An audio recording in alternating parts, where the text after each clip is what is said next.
Padre. Muito obrigado, Kate. E aqui estamos em São Paulo, na Casa do Reino de São Paulo. E convidamos este mês o Padre Wilson Lazarotto, ele é natural de Curitiba, Paraná, e ele é atualmente professor de filosofia no nosso seminário Maria Madre Ecclesia, aqui em São Paulo. E ele é nosso convidado especial hoje, nesta novena de Cristo Rei. E vamos ter algumas reflexões hoje com o Padre Wilson sobre Cristo Rei, né? Ou quem é o Cristo Rei, algumas reflexões mais espirituais para preparar-nos para essa grande solenidade, para compreender um pouco mais esse núcleo do nosso carisma. Então, vamos começar com uma oração ao Espírito Santo. Padre, se você gostaria de nos guiar.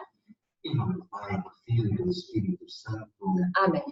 Vinde, Espírito Santo, enchei os corações dos vossos fiéis e acendei neles o fogo do vosso amor. Enviai o vosso Espírito e tudo será criado, e renovareis a face da terra. Oremos, ó Deus, que instruíste os corações dos vossos fiéis com a luz do Espírito Santo. Fazei que apreciemos retamente todas as coisas, segundo o mesmo Espírito, e gozemos sempre de sua consolação por Cristo Senhor nosso. Amém. Então, vamos começar com o Padre Wilson Lazarotto. Vamos também ter um momento ao final, se alguém tiver alguma pergunta, né? Se gostaria de aproveitar que o Padre está conosco hoje, dedicado para nos acompanhar nessa reflexão sobre Cristo Rei. Obrigado, gente. Boa noite a todos. Vamos tratar nessa reflexão, mais uma conferência, uma reflexão sobre dois aspectos fundamentais relativos à figura de Cristo Rei. A primeira é sobre a figura do reinado do rei enquanto tal. O que significa ser rei? Para esse ponto, vamos basear-nos em 3 textos, 2 da Suma Teológica e 1 do Tratado de Reino de Tomás de Aquino. Se alguém quiser buscar depois, a questão 103 da primeira parte e a questão 47 da prima segunda da Suma Teológica, que tratam um pouco do tema do reinado e da prudência. E a segunda parte da conferência será sobre o reinado de Cristo, o reinado espiritual e temporal de Cristo, a partir da encíclica Quas Primas, de Pio XI, que estabelece a festa de Cristo Rei. Bem, a primeira reflexão é sobre o rei enquanto tal. Qual é a função de um rei? Segundo São Tomás de Aquino, podemos definir em 3 funções. A primeira, promover o bem comum. A segunda, dirimir os conflitos entre os membros da sociedade. E a terceira, defender o reino e conquistar novos súditos. A primeira, promover o bem comum. O que se entende por bem comum? A definição de bem comum é o conjunto das condições necessárias para que os membros de uma sociedade alcancem o seu fim último. Ou seja, se realizam como pessoas. Realizam aquilo para o qual foram feitas. Portanto, ao falar da festa de Cristo Rei, como aquele que é rei de todo o ser humano, de nós católicos, de nós, todos os membros da igreja, significa que Cristo promove as condições necessárias para que nós alcancemos o nosso fim. Cristo promove e favorece, com meios concretos, para que nós, sociedade, povo de Deus, alcancemos o nosso fim. E para isso, Cristo dispõe de 2 meios. Seguindo um pouco o Tratado do Reino aqui, sempre vou comparar a figura de Cristo com a figura do rei temporal. O primeiro meio do qual dispõe o rei para levar os membros a viver o bem comum é a criação de leis que conduzam os indivíduos a uma vida virtuosa. Todo ser humano tende ao seu próprio fim, tende a realizar-se, tende a alcançar a sua própria felicidade, e o rei deve levar as pessoas a alcançarem essa felicidade do ponto de vista virtuoso, não do ponto de vista egoístico ou do ponto de vista meramente material. Trata-se de alcançar a virtude. E aqui, a primeira reflexão: quais são as leis que Cristo impõe a nós fiéis, a nós católicos, a nós cristãos, para que alcancemos o bem comum do ponto de vista virtuoso? A primeira de todas, naturalmente, são as bem-aventuranças. Uma lei que supera as leis materialistas, uma lei que supera as leis meramente práticas. Trata-se de criar em nós um espírito virtuoso, onde o fim do reino não é apenas alcançar uma felicidade como nós a queremos, mas uma plena felicidade. O segundo meio, do qual dispõe o rei para alcançar esse bem comum, é prover os membros com os meios que subsidiem as suas insuficiências. Um fato comum em todas as sociedades é o fato de que as pessoas nem sempre possuem os meios para alcançar o próprio fim. Podemos usar vários exemplos. Ninguém se educa sozinho. Ninguém começa a aprender a ler sem alguém que lhe ensine. Ninguém consegue falar um idioma sem que alguém mostre a ele esse idioma. É preciso que alguém o ensine a alcançar os meios para a sua própria realização pessoal. Bom, do ponto de vista da graça, isso também acontece. Cristo nos provê dos meios que subsidiam, nos dão as condições para que nós, pessoas insuficientes como somos, pessoas tocadas pelo pecado, pessoas tocadas pela concupiscência, pessoas frágeis como somos, possamos alcançar o nosso fim. Aqui é onde entra todo o tema da graça. O reinado de Cristo é exercido pela sua graça, que nos dá os meios sacramentais da graça ordinárias, os meios extraordinários, através de graças que Deus nos concede no dia a dia, o modo como Deus nos vai conduzindo pela sua providência, elevando-nos, guiando-nos, fazendo de nós pessoas capazes de alcançar nosso próprio fim. Uma segunda tarefa do rei: dirimir os conflitos entre os membros da sociedade. Um dos grandes problemas, e nós podemos comparar com o nosso mundo odierno, que enfrenta qualquer sociedade, é o conflito de interesses. Muitas vezes podemos pensar que a realização pessoal de um indivíduo pode entrar em conflito, seja com os membros da sociedade, seja com a sociedade enquanto tal. Nós experimentamos na nossa própria vida isso. Experimentamos a realidade de pessoas que atrapalham a nossa vida, ou que achamos que atrapalham a nossa existência. Pessoas que, querendo fazer o bem, ou buscando o próprio bem, podemos ver que nos levam para o mal. Ou que, de algum modo, nos fazem sentir mal, nos fazem perceber a maldade em nossa vida. Nesse sentido, é papel das sociedades remediar conflitos. Onde há conflito de interesse, tem que existir uma autoridade que diz: isso aqui se faz, isso aqui não se faz. Dentro desse conflito, busquemos a justiça. A figura do Cristo estabelece o mandado do amor como lei última para remediar os conflitos. O mandado da caridade: amai-vos como eu vos amei. Não é mais a solução do mais forte, não é mais a solução de uma lei imposta que resolva humanamente as coisas, onde sempre essa resolução humana produz injustiças. No amor não se gera injustiça. Não é a autoridade que vem e diz: sabe que aguenta um pouquinho aqui, eu sei que é ruim para você, mas tudo bem, para o bem de todo mundo. Não, não é esse caso. A lei do amor é a lei que nos leva a que nós nos realizemos como pessoa. Onde o bem do outro não é um conflito para mim. Ao contrário, o bem do outro é razão da minha felicidade.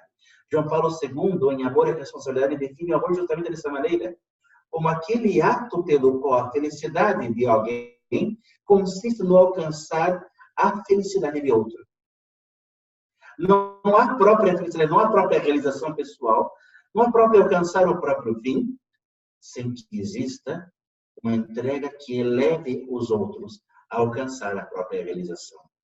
O segundo meio que Cristo, o segundo modo como Cristo orienta na resolução dos problemas é conduzir a todos a buscar o próprio bem na consecução do fim social do bem comum. O bem comum, se estivermos atentos à doutrina meramente social relativa ao bem individual e bem comum, é sempre superior ao bem individual. É muito melhor que uma sociedade se desenvolva que apenas um indivíduo se desenvolva. Só que aqui existe um conflito. Muitas vezes pode existir uma insatisfação, porque a minha própria realização parece impedida pelo bem comum. E aqui é onde que entra Cristo e nos dá a igreja, como membros do corpo místico de Cristo, onde a minha realização ela é realização dentro do bem comum.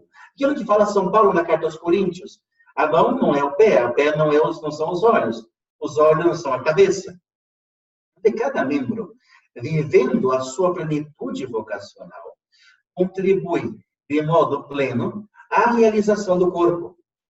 Aqui é onde entra o Cristo que nos introduz dentro de uma sociedade perfeita, que é a igreja. Nos introduz naquela sociedade que não só é capaz de me conduzir ao meu bem individual pessoal, mas que me introduz num ambiente de solidariedade. A palavra solidariedade vem de solidum, fixo, unido, coeso. Onde há divisão, não há vida. Um corpo do qual se tolhe a mão, do qual se corte a cabeça, não há vida. Se trata do Cristo Rei que me introduz numa vida do reinado de Cristo pela graça, que me leva a essa união plena com os meus irmãos, onde eu não sou sozinho, onde eu faço parte de um corpo. E uma terceira realidade ainda dentro dessa solução de conflitos, que é o fato de que Cristo oferece os meios para que eu alcance o meu fim completo. A vida sacramental. Nada supera a realidade da Eucaristia. Nada supera a comunhão. Nada supera a graça ordinária dada pela Igreja, que nos conduz ao meio que humanamente nunca poderia ter. Assim como ninguém faz uma faculdade para si mesmo, assim como não se pode viver sem um hospital, ninguém pode construir o seu hospital para si próprio, se não tem a sociedade, outras pessoas que trabalhem nesse hospital. De algum modo, nós não podemos salvar-nos por nós mesmos. Ao Cristo nos introduzir na igreja, nos conduz os meios que nós, de modo algum, poderíamos alcançar. Aqui, um desnível. A nível humano, até podemos dizer que algumas coisas podemos realizar sozinhos. Poderíamos supor o bom selvagem de Rousseau. No tema da vista da graça, não é possível. Porque não podemos salvar-nos sem a ação da graça, que nos é transmitida através da sociedade da igreja.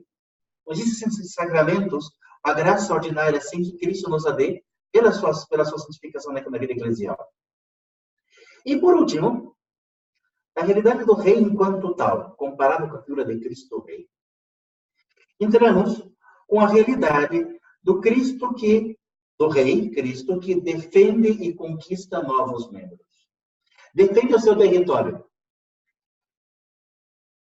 Se fizermos toda uma parte histórica de como surgiram os países, os estados modernos, boa parte deles, certamente por imposição, tem o seu fundamento na proteção que a autoridade oferece, proteção física oferece, às pessoas que não dispõem de proteção. Dentro dos perigos do mundo, dentro dos conflitos, pessoas que querem roubar a minha terra, há um rei que coloca uma lei, que coloca uma ordem, que dispõe da força, defender a minha terra, defender a minha propriedade, defender aquilo que eu sou. Um dos fundamentos da sociedade justamente é alguém que possui a força, o poder, a palavra potestas de poder, que pode realmente defender os seus súditos. E também prover os meios para que os seus súditos sobrevivam. Promove o comércio, promove, não sei, as estradas pelas quais os povos podem comunicar-se, promove os meios para que essas pessoas não somente sobrevivam, mas se elevem. A defesa que Cristo realiza na luta diária pela nossa santificação. O Cristo Rei, todos os dias nos defende contra as insídias do mal. Se trava todos os dias uma batalha pela nossa alma. Se trava todos os dias uma batalha que nos coloca ou no pecado, ou na graça, ou no inferno, ou no céu. Essa batalha constante, travada por Cristo por nós, ou melhor, já vencida por Cristo, nos coloca no outro patamar. Somos um reino perpétuo. Um reino no Cristo, Rei vencedor, soberano, conquistou para nós a nossa defesa. Nada nos pode separar do amor de Cristo, fala São Paulo. Nem espada, nem perseguições, nem violência, nem morte ou vida. Nada nos pode separar do amor de Cristo, Senhor. Porém, E aqui entrando, quem sabe, no âmago da nossa espiritualidade, no aspecto concreto da vida do Reino Cristo, é o aspecto que o rei orienta seus súditos, ele não faz isso sozinho, a se defender e a propagar seu reino. Sem cair com comparações humanas territorialistas, um bom reino, que se considera como um reino bom, quer expandir a sua bondade a outros lugares. Vejamos, nós estamos no Brasil, a conquista da América. Reinos que querem vir para cá, esses comerciais, deixamos a história de lado, mas querem, de alguma modo, propagar a sua cultura, a sua bondade em outros lugares. O reino de Cristo, o Cristo Rei que nos leva a sermos apóstolos, que nos orienta a conquistar o reino de Deus, a conquistar súditos para esse reino, a conquistar território para o reino do Senhor. É verdade que o reino fundamental é o reino da graça. Mas não podemos nunca desistir de estabelecer o reino de Cristo nesse mundo. É verdade que às vezes parece que estamos perdendo tempo lutando por transformar a sociedade pagã, desmoralizada. Falaremos sobre esse tema depois. O Papa Pio XI fala sobre esse tema depois. É verdade que sentimos o fracasso diante do mundo secularizado. Mas não podemos deixar de lutar para criar obras, criar realidades que façam crescer e prosperar o reino de Deus. Mover nossas forças. O rei move a força dos seus súditos para que eles batalhem. O rei não está na linha de frente, o rei está dirigindo, orientando as suas forças para que elas conquistem o território. Cristo que nos coloca a nós, membro do seu corpo, como linha de frente para conquistar o reino. Ainda que nunca nos abandone. Batalhamos por Cristo, porque sabemos que na hora da batalha dura, se o inimigo for muito forte, tem um rei de trás que me defende.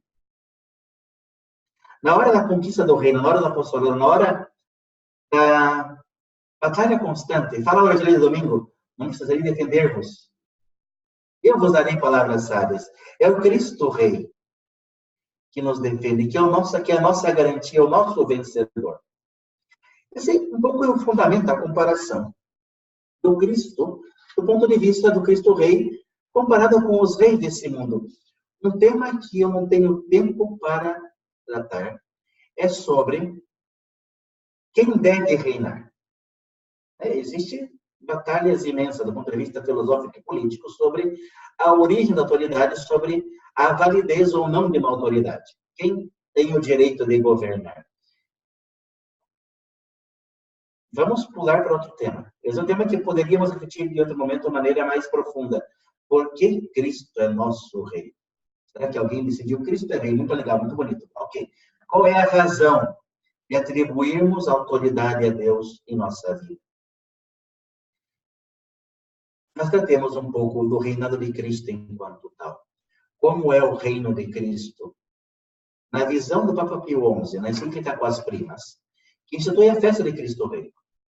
Quando a igreja nos oferece uma festa, uma espiritualidade, ela quer trazer para nós uma dimensão que faz desse reino prático, que faz desse reino uma realidade visível, como é o reinado de Cristo. E o Papa Pio XI coloca na encíclica um texto legislativo, um pouco esquisito, mas eu vou ler, é interessante. O Papa diz que Cristo Rei corresponde a ele o poder legislativo, judicial e executivo do mundo. O que quer dizer o Papa? Cristo foi dado aos homens não apenas como redentor, que lhes mereceu toda a confiança, mas também como legislador, a quem devemos prestar obediência. E com efeito, os evangelhos dizem que Cristo, ele fala, veio ao mundo para promulgar uma nova lei. Eis que vos dou um novo mandamento. É comum na história das sociedades, quando alguém toma o poder, de modo errôneo ou de modo certo, quer mudar tudo. A quem tem o poder, lhe corresponde mudar o ordenamento, as leis do mundo. Cristo é o poder legislativo do mundo. Ele coloca uma nova perspectiva de vida, uma nova lei. E aqui, uma reflexão que temos que fazer. Vivo eu na lei de Cristo? Como cristão, a qual lei obedeço? A lei do mundo? A lei da graça? Em que ambiente estou? Qual é a minha atitude diante do reinado de Cristo? Ele é meu rei. Eu obedeço à sua lei. Ou eu faço de mim tenho uma vida compartimentada. Uma coisa eu sou no trabalho, outra coisa eu sou na sociedade, outra coisa eu sou no reino, outra coisa eu sou na igreja, outra coisa eu sou na paróquia. Faço a vida uma série de compartimentos, onde o reino de Cristo é apenas setorial. Não toca toda a minha existência. Quando entra um novo governo e cria uma constituição nova, que estabelece um novo modo de viver em sociedade. Eu vivo desse modo, desse ponto de vista novo. A segunda coisa que Cristo fala, que o Papa fala, perdão, na encíclica, é que Cristo tem poder judicial, ou seja, tem poder de executar a lei. O fez de modo primário na cruz. Se Cristo possui o mandamento do amor, nos deu esse mandamento, nos deu uma nova realidade de vida, um novo estilo de vida. Ele é o primeiro a executá-lo. Mas também do ponto de vista que ele nos julgará no amor. Ao final da vida, serei julgado pelo amor. O Evangelho fala, o Pai deu a mim o juízo. O Pai não julga a ninguém. São João 5:22. Mas deu todo o juízo ao Filho. É o Filho que na vivência do amor foi o primeiro, justamente, Cristo Rei como primazia, como primeiro cidadão, o rei, o presidente, o governante é chamado primeiro cidadão de uma sociedade, de um país, de uma nação. O primeiro cidadão do corpo de Cristo, ele mesmo, viveu a plenitude do amor. E, portanto, é a autoridade máxima para nos julgar diante do amor. E Cristo fala, o Papa, Pio XI, corresponde ao poder executivo. Ele manda. Ele tem a última autoridade. A autoridade é diversa do poder. E Cristo tem os dois. No caso de Cristo, coincidem. A autoridade é aquela pessoa que vem do verbo latino audire, que está por cima, que foi elevado, está no patamar por cima. Nós vemos as pessoas, essa pessoa é virtuosa. Ele que não seja meu chefe, eu admiro e tento seguir seus conselhos. Temos mestres no mundo. Em Cristo, tem a autoridade máxima, porque ele de fato é o máximo, ao qual nós olhamos e devemos olhar. E ao qual devemos seguir e obedecer. Eu sempre que obediente, tem que escutar. Ouvir uma voz, levar ao coração e segui-la. Obaudire, ouvir desde dentro essa voz. E vem e me move a uma ação. No segundo da encíclica, no segundo momento, o Papa fala da realeza espiritual de Cristo. E aqui, uma reflexão que temos que fazer todos os dias. A realeza própria de um mundo diverso. Se olharmos toda a história da igreja, sempre que quisermos impor um reinado temporal de Cristo, fracassamos. As maiores barbáries ocorridas na história foi quando quisermos impor ao reino de Cristo uma dimensão meramente física, uma dimensão meramente com a dos reinos deste mundo. Não vamos entrar em polêmicas históricas, mas quantas coisas erradas se fizeram em nome do reino de Cristo, esquecendo que o reino de Cristo é o reino da graça. É uma graça transformadora, que renova o homem desde dentro. Nós sabemos isso por experiência. Não existe conversão desde fora. O famoso caso de Carlos de Clovis, né? Rei dos francos, que converteu num só dia todos os seus súditos a Cristo. A França, ou aquele reino, era mais católico depois da Constituição de Clovis? Obviamente não. A conversão forçada nunca transforma o coração de ninguém.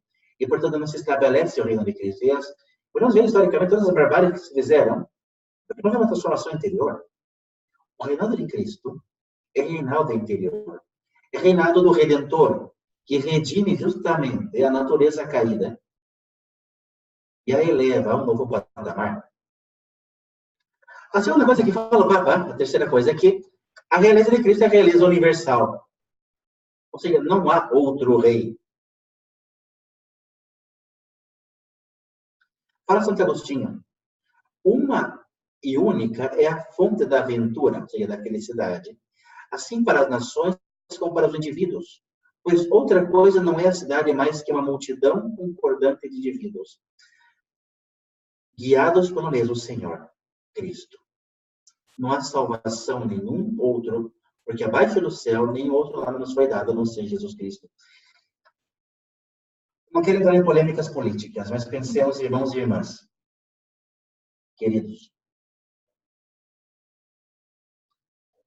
quanto tempo perdemos por buscar uma transformação temporal do nosso mundo?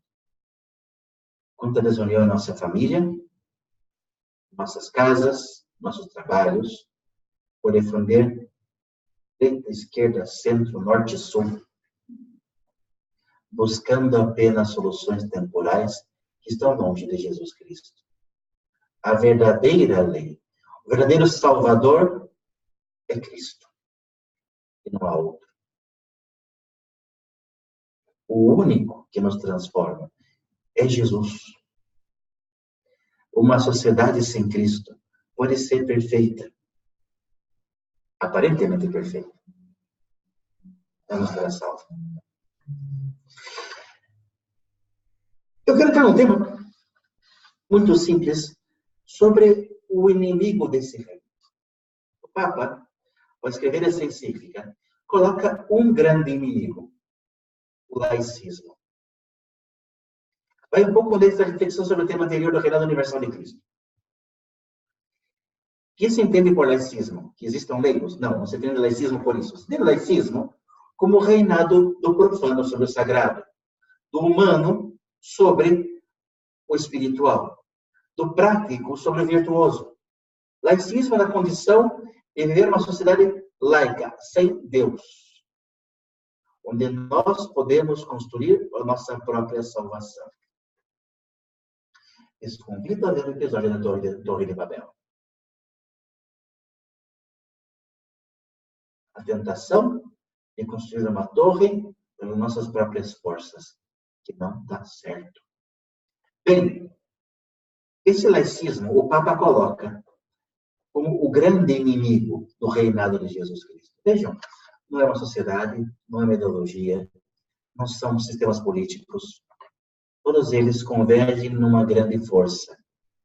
O homem que quer conquistar-se, salvar-se sem Deus. Quer realizar-se como se pudesse realizar sem alguém que lhe ajude. E é uma grande tentação.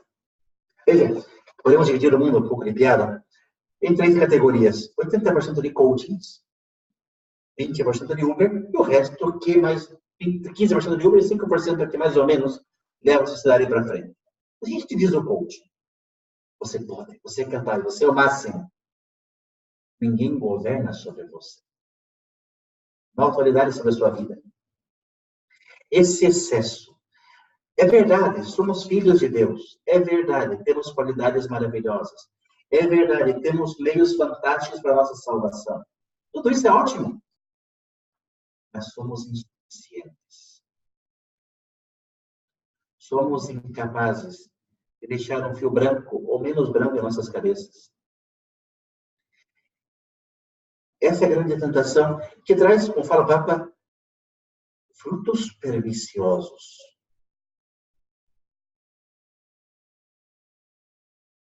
O Papa elenca esses frutos.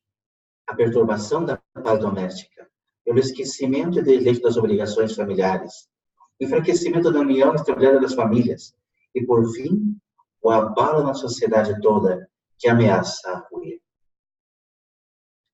Quando entra o laicismo, entra o individualismo. Eu posso, não precisa da minha família, não precisa do meu amigo, não precisa do movimento. Eu sou santo sozinho.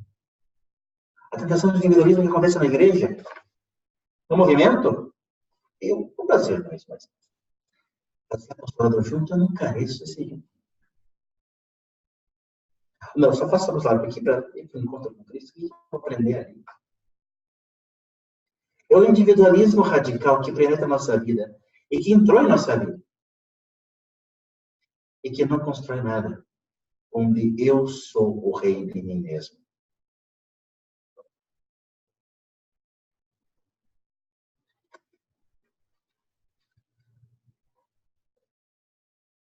Para concluir, refletir sobre a figura de Cristo Rei, não como uma figura impositiva, não como alguém que coloca uma lei que está acima de nossas forças, não como alguém que escraviza. O rei não é um senhor de escravos. O rei é o líder de uma comunidade livre que lhe entrega o poder. Nós estamos no tema da asignação do poder de quem tem direito de governar. No caso de Cristo, que lhe é seu por direito, mas ao qual entregamos livremente o reinado da nossa própria vida. Cristo Rei não é a figura de um rei monarca, de um rei pomposo, que está para cumprir um papel social, para ser apenas uma figura de unidade, como é nas monarquias europeias. É apenas a figura executiva de um chefe de Estado, como na América, onde é o chefe líder que determina a última palavra. É o rei que é o nosso guia, que está à nossa frente, que é o primeiro. Que ele mesmo, como dizíamos, exerceu na própria vida a sua própria lei, que é a lei do amor. Onde o seu trono é a cruz. Onde o seu cetro é uma coroa de espinhos. É o poder com que Cristo rege o mundo. As chagas que estão em suas mãos. Seguimos a uma entrega total. E, portanto, como súditos do reino de Cristo, corresponde a nós não menos que uma entrega total a esse reino. Podemos dizer que há pessoas omissas nas nossas sociedades, que não contribuem em nada para exercer e para o crescimento da sociedade. Não podemos ser omissos na construção do reino de Cristo.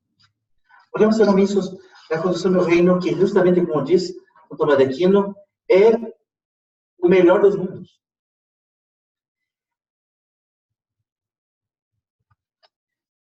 O Papa Pio XI conclui, por esse tema da omissão, um grande inimigo, e com isso concluímos, desse laicismo que entrou em nosso individualismo, que é a pusilanimidade dos cristãos. A nossa fraqueza, o nosso deixar fazer, a nossa sociedade light. Nenhum reino light sobrevive. Sociedades fracas, sem governo forte, se perdem, são dominadas. E dá a impressão que, às vezes, estamos conformados com as coisas estão. Não estamos dispostos a lutar para que o reino de Cristo se estabeleça no mundo. Outros vão fazer. É o papel do padre? É o papel do Papa? É o papel da sociedade, dos governos mudarem esse mundo. Só Cristo muda esse mundo. Portanto, só os membros do corpo de Cristo têm a força para lutar e para mudar esse mundo. O Papa fala, o zelo apostólico dos membros, daqueles que vivem sem tréguas sob o estandarte do Cristo Rei, abrasará seus corações e todos se esforçarão para reconciliar com o Senhor as almas que o ignoram ou dele se desertaram. Todos, enfim, se esforçarão por manter inviolados os direitos do próprio Deus. Não nos conformemos com a destruição do nosso reino. Em 2013, começou no Brasil a grande mudança social. Eu lembro que foram meses muito engraçados, com manifestações protagonizadas com uma profunda indignação dentro do mal da nossa sociedade. E hoje, continuam manifestações aqui e acolá. Que essa mesma indignação, esse mesmo inconformismo, penetre o nosso coração diante do mal que se instalou no nosso mundo. Não podemos nos conformar com o pecado. Não podemos nos conformar e estar tranquilos quando o convite, o final, é que abracemos a causa do reino. Nós devemos guiar por Cristo para que nós conquistemos novas almas, para que nós recuperemos território perdido. Quando invadem uma pátria, é legítimo direito à defesa da própria pátria. O mal instalou-se em nosso coração, o mal instalou-se em nosso mundo, o mal instalou-se em nossas famílias. Não nos conformemos com o reinado do mundo sobre nós. Venha o reino de Cristo. Venha a nós o vosso reino, Senhor, para que nós possamos viver como um corpo de Cristo unido, como um novo reino, como uma sociedade estabelecida e vigorosa para transformar esse nosso mundo. Muito obrigado.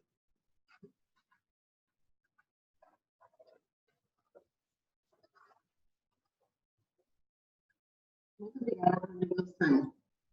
Agora vamos abrir para perguntas. Temos agora uns 10, 15 minutos. Se alguém tem alguma pergunta, pode mandar aí no grupo do chat, e aí já vamos lendo e aproveitamos esse tempo, né, se querem esclarecer ou fazer alguma pergunta para o padre sobre esse tema do reinado de Cristo. Eu gostaria de começar, padre, eu gostei muito que você estava falando sobre a lei da graça. Mas não sei, também gostaria que você pudesse falar um pouco mais sobre isso, a lei da graça de Jesus, que para mim parece uma contradição. A lei é algo que rege, que restringe, em certo sentido, e a graça é algo que só mais a liberdade. Então, como, não sei, ter restrição à nossa liberdade? Ou não sei se não estou entendendo bem. Partimos da definição de lei. Lei é todo ditame de autoridade estabelecida e legítima que tem por fim orientar o cidadão ao bem comum.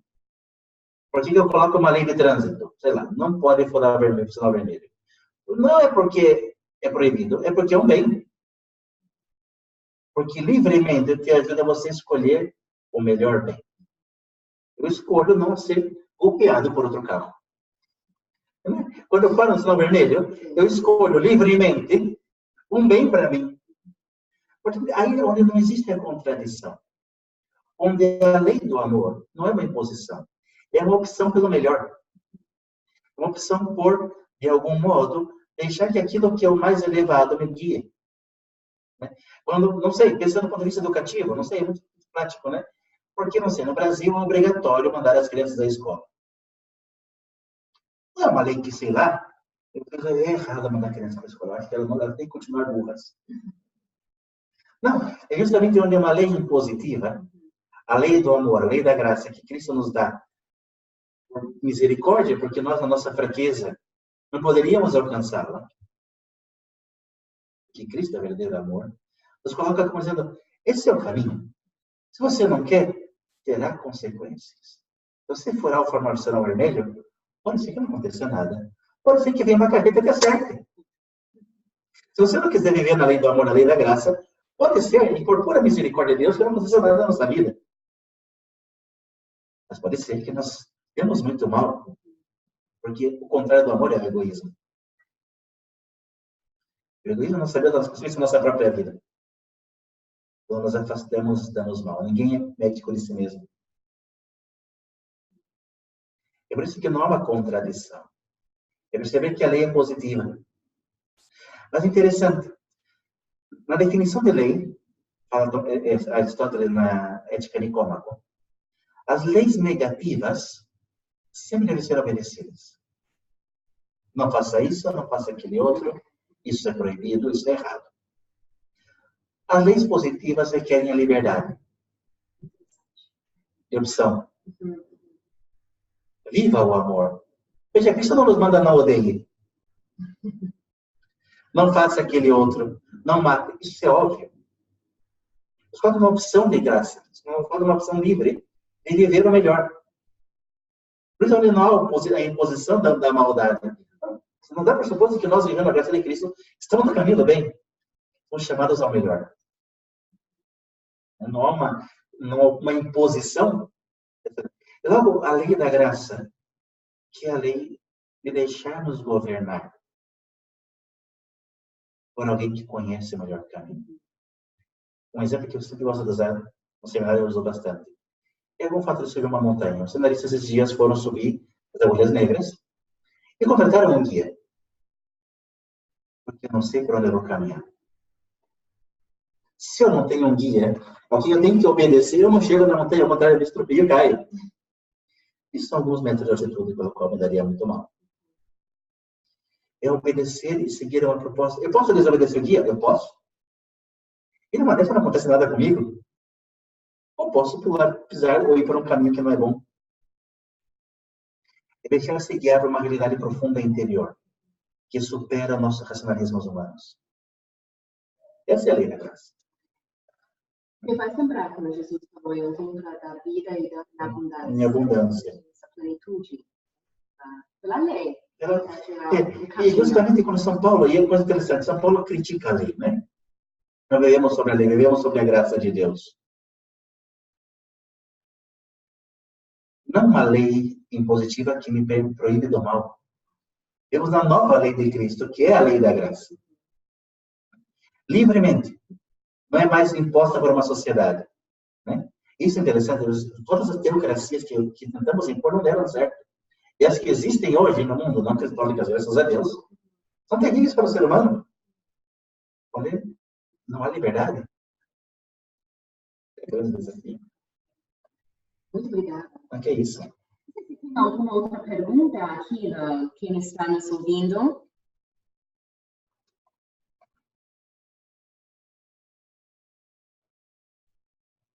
Aqui.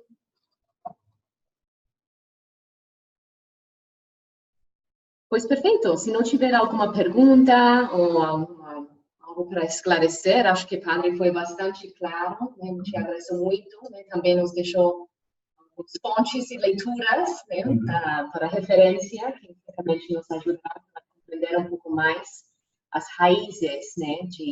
Dessa espiritualidade de Cristo Rei, da nossa compreensão como cristãos, desse reinado de Cristo. Então, te agradeço muito. Também aproveitamos hoje, aqui temos também o aniversário da Popola, aí em Rio de Janeiro. Não sei se a Popola está por aí, mas parabéns, Popola. Mandando um abraço bem forte aqui desse São Paulo para você. E também para todos vocês que estão nos ouvindo, que tiraram tempo hoje para dedicar essa reflexão sobre Cristo Rei. Pois espero que seja algo que nos ajude nessa preparação espiritual para essa grande solenidade que vamos celebrar agora no domingo. Também para vocês saberem, sei que também muitas pessoas não poderiam estar aqui ao vivo hoje. Vamos deixar depois a gravação disponível para todos na plataforma do Departamento de Formação, vai deixar disponível na plataforma depois a gente envia o link para vocês, para enviar para seus grupos, suas equipes. Se alguém quer voltar a ouvir. Em nome do Pai, do Filho e do Espírito Santo. Amém. O Senhor esteja convosco. Ele está no meio de nós. Abençoe-vos, Deus Todo-Poderoso, Pai e Filho e Espírito Santo. Amém. Muitíssimo obrigado a todos. Que Deus abençoe. Ok. Tchau, tchau e boa noite.